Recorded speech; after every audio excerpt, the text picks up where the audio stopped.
Asa soa zao lefa tsy hombaroha.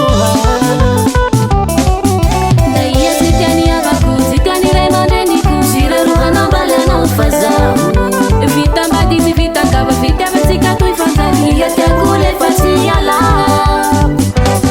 venga menimeny zay anjara, fitiavako anao zay le tsy mba horava.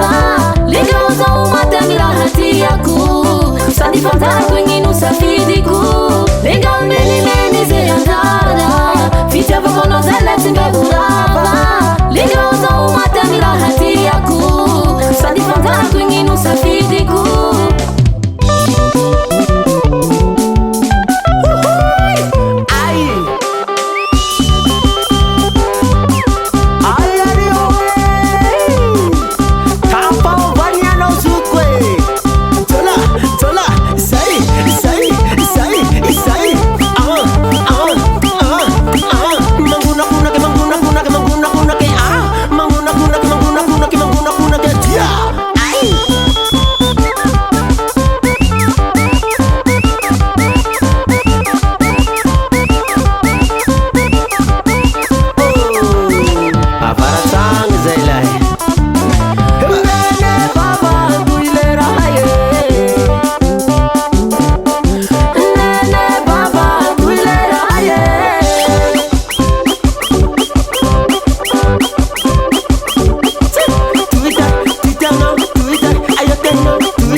Sadi fanzara